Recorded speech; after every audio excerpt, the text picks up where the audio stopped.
I work as an anesthesiologist and we are routinely part of the cardiac arrest/code team of the hospital. When a cardiac arrest call comes over our pagers, we need to get there ASAP. The hospital I work at is a new building, but it is attached to the old, and now mostly empty, hospital by a link bridge. The old hospital is about 150 years old and was built on the site of an old Roman fort. It only has a few wards open on it. I've come across some strange occurrences as a doctor working nights in a hospital, but this shook me to the core and has made me question everything. Anyway, I was working the night shift and received a cardiac arrest call at about 4 a.m. to one of the wards in the old hospital. So I start to run towards the old hospital and enter the link bridge that connects the two. This bridge is a bit like those walkways when you get off an airplane. Long, tiny, feels a bit flimsy, and about 50 meters off the ground. It is about 500 meters long and pitch black at night. There are motion-activated sensors that turn in the lights as you make your way through the bridge. As I was running through the bridge, the lights were coming on in front of me as I ran, in segments of about 20 meters at a time. About halfway through the bridge, I crapped myself as I nearly ran into somebody who looked like a patient, heading the opposite way to me, towards the new hospital. This guy just appeared out of the dark as one of the light sensors I triggered illuminated a section of the bridge. He was a very distinctive-looking man. He looked a bit like Albert Einstein. Wild white hair, a big bushy mustache, and wearing a gold medallion-style necklace that poked out from his hairy chest and hospital pajamas. He also had a large, distinctive, hairy mole on his left cheek. "Excuse me, sir, can you help me?" he called out to me as I ran past him. I slowed down momentarily to a quick walk and said yes, but I have to be quick as I'm on my way to an emergency. "I was just wondering if you could tell me where the morgue is," he called out. As I wasn't 100% sure where the mortuary was in the new hospital, I said, "You'll have to ask somebody at the reception desk on the other side of the bridge. They'll be able to direct you." "Sorry, I've gotta go." I carried on running without looking back. For a second, it briefly crossed my mind as to why a patient was looking for the mortuary at 4 a.m.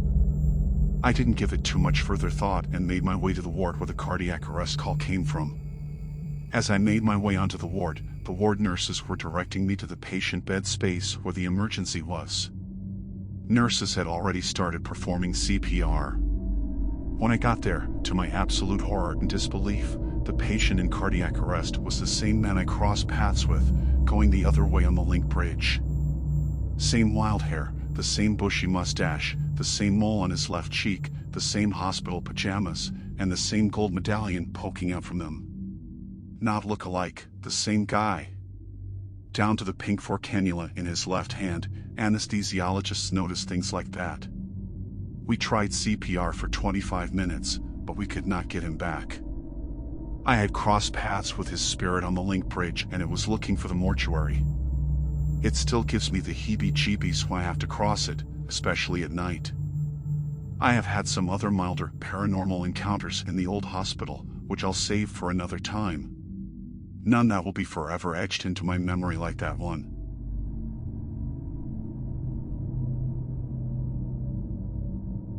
I didn't work overnights, but I worked early morning opening up a restaurant that served breakfast.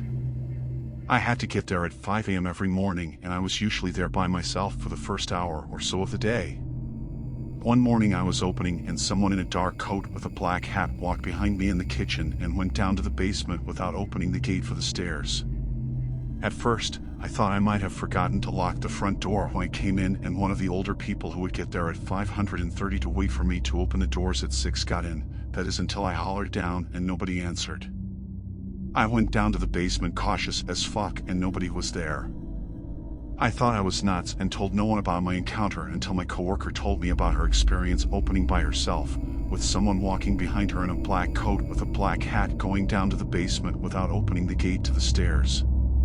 That place was so creepy.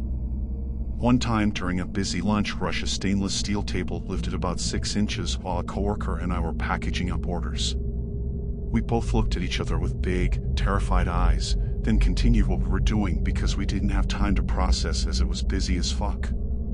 Another time, The lid came unlatched from the soft serve machine and launched in the air about 3 feet while we were closing up the kitchen after lunch service.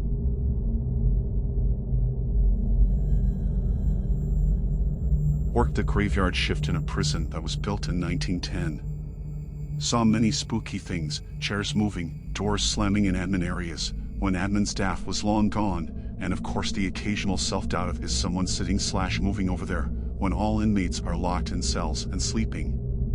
Nothing ever surprised or shocked me. It was a 100-year-old prison that used to do regular executions and had its fair share of riots and loads of violence. Used to be a maximum security prison until the late 90s. So of course some unexplainable things are going to happen. There's tons of negative energy within those walls. So like I said, I wasn't ever really entirely spooked, just a little startled by it all, until one night. I was on a unit, which went up 4 stories high of cells, and 45 cells long. Each floor was called a tier. I was the only officer on that unit at the time. It was maybe 2 a.m. There is a B unit officer and a rover that goes back and forth between A and B to help us out. The rover was on B unit at the time. So here I am, doing my hourly tier checks to make sure everyone breathing and no one is tattooing or sneaking a cigarette, as often happens in the graveyard. I'm on tier 2, halfway through, and I hear bootsteps behind me. I turn, expecting to see the rover catching up to me. However, I see nothing and the steps stop, so I keep going along, doing my checks, and I hear them again, 5 to 10 feet behind me, going at my pace. I turn, see nothing. I shrug it off as a possible echo of my boots. I continue my checks. On tier 3 now, and Boots is still stepping strong behind me. Now I'm a history buff. I know that rubber-soled shoes weren't invented around the 1890s, and even still not commonly used, especially in professional dress shoes, until well into the 1960s/70s. This step was a loud, heavy clack of a heel, not like high heels, more like leather-soled dress shoes. Officers in their 20s and 30s didn't have rubber-soled tactical boots. They typically wore hardened leather-soled shoes. This is what is crossing my mind as I continue my checks. None of the officers on shift had loud boots on. We wore sound-dampening tactical boots. So when I made this realization, I stopped entirely and just listened.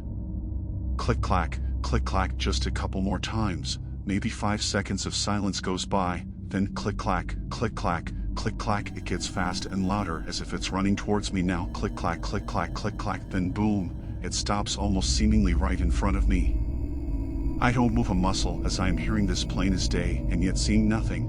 Then I hear a voice, weak and quiet, like a whisper, but with a tone of anger. It said, "Why are you out?" As if I was an inmate, and I wasn't supposed to be out of my cell. Still nothing and no one is around me, except for sleeping inmates in their cells. So I knelt my ass right back to the officer's desk, stayed there for the duration of the shift, just trying to make sense of it. The rover did my checks and counts for me for next couple hours. Great fella. I guess I'm not the only one who has come across Officer Boots, as he was so affectionately named. He has made his presence known to many people, officers and inmates alike. I've also heard many other stories and tales from around the facility, but that was just my spookiest personal experience.